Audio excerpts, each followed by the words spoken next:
Archaeologist या पुरातत्वविद ऐसे लोग होते हैं जो धरती में छुपे रहस्यों को, जो धरती के ही द्वारा पीछे छोड़े गए संकेतों में से ढूंढ कर निकालने का काम करते हैं। ये संकेत कुछ भी हो सकते हैं, जैसे कि कोई जीवाश्म या कोई पत्थर या फिर कोई पुरानी कलाकृतियां। खैर, इन संकेतों को ये पुरातत्वविद बड़ी ही बारीकता से ढूंढते हैं और धरती के कोने कोने में जाकर ये इन संकेतों को ढूंढते हैं। ऐसे ही आज से तकरीबन 80 साल पहले एक खोज में निकले कुछ लोग ऐसा कुछ ढूंढ निकालते हैं जो पूरी दुनिया को ही चौंका देता है। तो क्या था ये रहस्य जिसने पूरी दुनिया को ही चौंका डाला? तो आइए थोड़ा और पहले चलते हैं और पता करते हैं आज की इस वीडियो में कि क्या था वो रहस्य। तो ये बात थी आज से तकरीबन 150 साल पहले, जब पहली बार रेलवे लाइन को पंजाब में बिछाने का कार्य हो रहा था। तो उसी दौरान अचानक से खुदाई कार्य के समय कुछ पुरानी इमारतें जो जमीन के अंदर पूर्ण रूप से दफन हो गई थीं, मजदूरों को दिखी। उन्हें लगा इन पुरानी इमारतों से, जिसकी ईंटें अभी तक सही सलामत थी, उनके रेलवे लाइन के निर्माण कार्य में काम आ सकती हैं। वो वहां खुदाई करते गए, ईंटें निकालते गए और इस तरीके से हजारों ईंटें वहां से उखाड़ ले गए। उसके बाद लगभग 80 साल पहले जब पुरातत्वविदों ने इस स्थल को दोबारा से खोजा, तो उन्हें पता लगा कि यहाँ आज से तकरीबन 4700 साल पहले पूरा का पूरा एक नगर ही बसा हुआ था।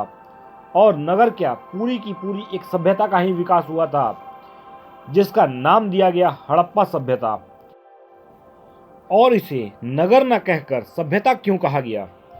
क्योंकि यहाँ न केवल मकान ही मिले, बल्कि आज के ज़माने की तरह उच्च तबके, निम्न तबके के अलग अलग मकान, गलियाँ, दुर्ग, भवन, नाले, सड़क, बहुमूल्य धातु, पत्थर, मुहर, लिपिक शैली, खिलौने, बर्तन, स्नानागार, कुएं, मूर्तियाँ, विभिन्न प्रकार की शिल्पकारी और ऐसी ही कई अन्य चीज़ें मिली जो इसे केवल एक नगर न होकर इसके पूरी की पूरी एक सभ्यता होने पर जोर डाल रहे थे। तो आज की इस वीडियो में आइए विस्तार से इस सभ्यता के बारे में जानने का प्रयास करते हैं। पर उससे पहले, अगर आपको मेरी वीडियो अच्छी लगती है या आप इसी तरह की इन्फॉर्मेशन वीडियो में इंटरेस्ट रखते हैं, तो वीडियो को लाइक एवं शेयर कर दें और चैनल को सब्सक्राइब कर बेल आइकन पर क्लिक कर दें, ताकि जैसी ही मेरी नई इन्फॉर्मेशन वीडियो आए आप तक नोटिफिकेशन चली जाए। अब चलते हैं इस हड़प्पा सभ्यता की ओर। तो सबसे पहले शुरुआत करते हैं यहाँ की नगरों की विशेषता से। प्रायः यह नगर पूर्वी एवं पश्चिमी दो हिस्सों में बटा हुआ था। पूर्वी भाग, जो कि नगर का बड़ा हिस्सा हुआ करता था, लेकिन यह निचले इलाके में स्थित हुआ करता था, जिसे पुरातत्वविदों ने निचला नगर का नाम दिया। वहीं पश्चिम भाग क्षेत्रफल में तो छोटा था, लेकिन ऊंचाई पर स्थित था, जिससे यह पता लगता था यह नगर के उच्च वर्ग का इलाका रहा होगा, जिसे पुरातत्वविदों ने नगर दुर्ग से संबोधित किया। नगर की चार दीवारियां एवं मकान अच्छी तरह से पकाई गई ईंटों से ही निर्मित की गई थी और ईंटों की चिनाई अर्थात जोड़ाई कुछ इस प्रकार से की गई थी कि 150 साल पहले जब अंग्रेज यहाँ खुदाई कर रहे थे, तब उन्हें यह ईंटें बिल्कुल सही सलामत स्थिति में मिली थी। नगर दुर्ग में कुछ इमारतें कुछ खास किस्म से बनाई गई थीं। शायद यह नगर प्रधान का या पुरोहितों का मकान रहा होगा। अगर बात करें यहाँ के आम घरों की, तो आमतौर पर यहाँ 1 या 2 मंजिलें इमारतें हुआ करती थीं। घर के अंदर आंगन और चारों ओर कमरे हुआ करते थे। अधिकांश घरों में स्नानागार भी था और हर घर से एक छोटी नाली निकलती थी, जो बाहर एक बड़े नाले में जाकर मिलती थी, जो आगे जाकर किसी अन्य बड़े नाले से मिलती थी। यह सब नाले ढके हुए होते थे तथा इनकी सफाई हेतु जगह जगह पर मेन होल बने हुए होते थे। आने जाने के लिए सड़कों का भी निर्माण किया गया था, और तो और सड़कों के किनारे भी नालों का निर्माण किया गया था, ताकि सड़कों पर भी पानी जमा न हो सके। अगर एक लाइन में कहें तो पूर्ण रूप से आज के विकसित शहर की तरह। यह तो बात हुई यहाँ के नगर भवन, नाले एवं सड़कों की। अब अगर बात करें यहाँ के नगरीय जीवन की, तो यहाँ भी एक खूबसूरत व्यवस्था देखने को मिलती है।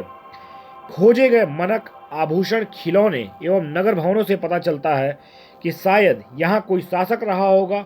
तो कुछ लोग धातु शिल्पकार, तो कुछ कुम्हार, तो कुछ आभूषण निर्माता, तो कुछ मोहरे बनाने वाले लोग रहे होंगे।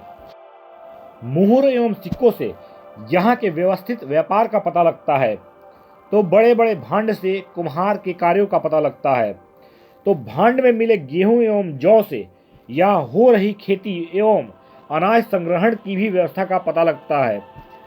काठ के बने खिलौने से बढ़ई, तो कपड़ों पर नक्काशी से यहाँ बुनकरों के होने का भी पता लगता है। ऐसी ही कई चीज़ें, लोहे, सोने, चांदी, मूर्ति, फेंस और भी कई अन्य प्रकार की चीज़ें यहाँ पूरी की पूरी एक विकसित सभ्यता का हमें साक्ष्य देती है। लकड़ी एवं लोहे से निर्मित हल यहाँ के विकसित खेती होने का साक्ष्य हमें देते हैं। ऐसी बहुत सारी चीज़ें इस खोज के दौरान पुरातत्वविदों को मिली।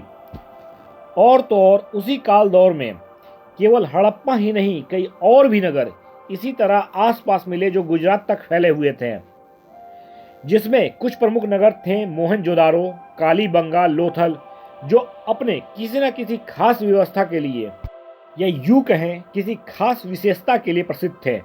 जैसे मोहनजोदारो अपने स्नानागार हेतु, तो लोथल एवं कालीबंगा अपने अग्निकुंड हेतु, तो हड़प्पा, लोथल एवं मोहनजोदारो अपने भंडार गृह हेतु।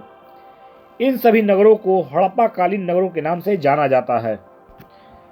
यहाँ प्राप्त हुए अवशेषों से पता लगता है कि यहाँ किसान गेहूं, जौ, दाल, मटर, धान, तिल और सरसों उगाया करते थे और संभवतः यह अनाज के बदले ही अन्य देशों से धातु या बहुमूल्य पत्थर आयात किया करते होंगे। संभवतः तांबा आज के राजस्थान एवं ओमान से आयात होता था, तो टीन आधुनिक ईरान और अफगानिस्तान से, सोने का आयात आधुनिक कर्नाटक से, तो बहुमूल्य पत्थरों को गुजरात, ईरान एवं अफगानिस्तान से आयात किया जाता था।